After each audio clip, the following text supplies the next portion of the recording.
Dahil may bagyo ngayon at malakas ang ulan, bugso-bugso, bigla-bigla yung ulan, mag-harvest na tayo ngayon ng sili at kamatis. Yung okra natin yan, namumulaklak. So, ayun nga mga Marcy, mga nakaraan, sunod-sunod yung pag-ulan. Grabe, walang tigil. Asing ang lakas nga. Pero ngayon ay tirik na tirik ng araw. At itong video na to ay late lang na i-upload. So, ayan na nga. Kinukwento ko na nga lang sa inyo yung mga kaganapan ng mga tag-ulan. Hinaya ko na nga itong kapatid ko dito sa taas para tanggalin isa-isa or pitasin isa-isa itong mga bunga ng ating kamatis at mga sili. Dahil baka nga hulog lang to. Sayang naman. Tama nga lang na pinakuha ko na nga to, itong mga bunga ng kamatis at sili. Dahil akalain mo yun, ito na pala yung huling pagpitas or pag-aani ng aming kamatis at sili dahil nga nababad, sunod-sunod yung pagulan nung nakaraan. Yung mga puno niya or mga halaman niya ay nalunod na. Nakakaawa naman talaga. Kaya yung isa-isa ko na rin siyang pinagtatanggal. Mabuti na nga lang ito ay napakinabangan pa namin, nakuhanan pa namin ng mga bunga. Nakapag-decide nga muna ako na dahil magdi-December na at taglamig, hindi muna ako magtatanim ng mga halaman. Ito na muna yung huling pagtatanim ko. Siguro sa mga January na or next year na nga. Meron pa yan. Hindi yan, hilaw pa yan. Yang hinog lang lahat. Huwag yan. Yung dalawa. Ayan. Kasi maglaglagan sila. Ang cute eh. Lagay mo na dito. Yan lang. Ayan ang ating mga kalamansi. Medyo maliit pa siya. So next time, tanggala ulit natin. Mag-harvest tayo ng kalamansi next time. For now, eto muna.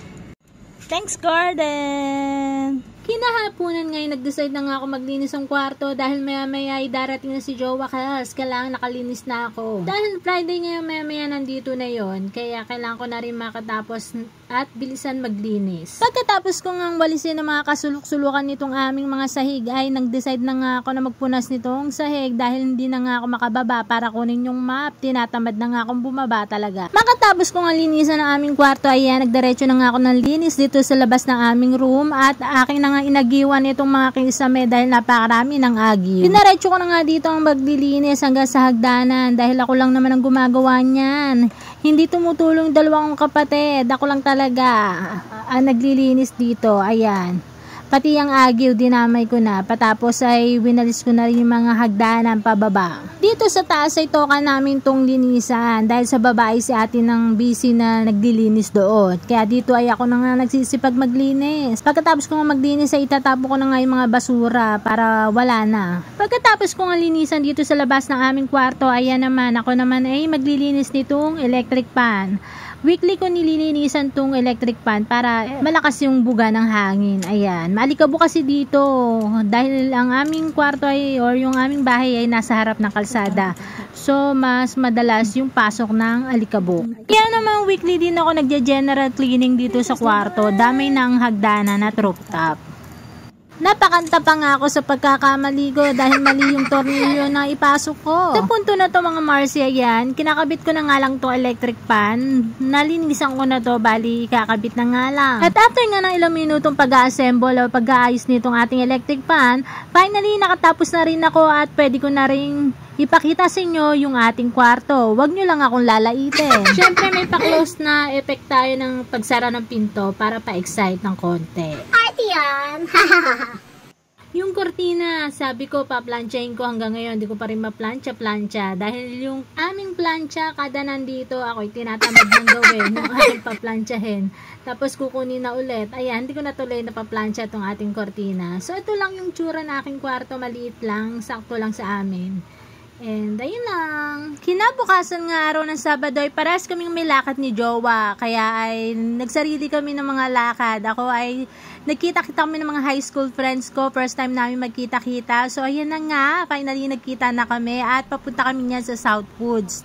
Doon kami kakain ng dinner and maharap ng matatambayan. Kapag pala nagkita-kita kayo ng magkakaibigan kahit matagal kayo hindi nagkita, parang bumalik yung kahapon. Ayun. So, finally, nandito na nga kami sa Southwoods at dito kami kakain sa SARS. Ayan. Kain tayo mga Marcy. After nga namin kumain, ayan, nagyakad na nga sila kung saan magkakape. Actually, kada magkikita-kita kami noon pa man, ever since, laging sunod namin gagawin ay magkakape. Kahit pa 3-in-1 yan, mga panahon noon, ayun, ang iniinom namin. At bumalik nga lang kami dito sa loob ng Pasita. Sakto naman merong gantong local coffee na talagang masarap yung mga timpla nila rito.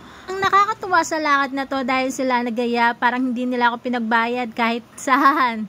Hindi ako nagbayad mga Marcy. Sagot nila to. Ayan, tagi-tagi sa kami na coffee. Sa akin ang order ko ay hot chocolate. Sa kanila ay mocha at hindi ko alam kung anong flavor nung kay Joanne eh. Nakalimutan ko. Oo nga eh. Kala ko yung maliit eh. Ano yung sa'yo? White mocha. Wait lang. Oh my God. At chocolate to. After ng mga kamustahan at kwentuhan, chikahan, ayan, finally nandito na nga kami sa bahay. At ito ay kinabukasan nito. Bali, nagkita kami ni Jowa ay mga 12 AM na dahil umuwi rin siya kagad after ng lakad niya sa relatives nila. And ito ay linggo na ng hapon, nagmarienda kami ng turon. Tapos itong kinakain ko nga yung galing sa Taiwan na snack, itong chippy ng Taiwan. Bali, nagkukwentuhan lang kami niyan habang kumakain. So, yun lang mga Marcy for today's vlog. Kung hindi ka pa kayo nakapollow, please follow my page. Thank you for watching.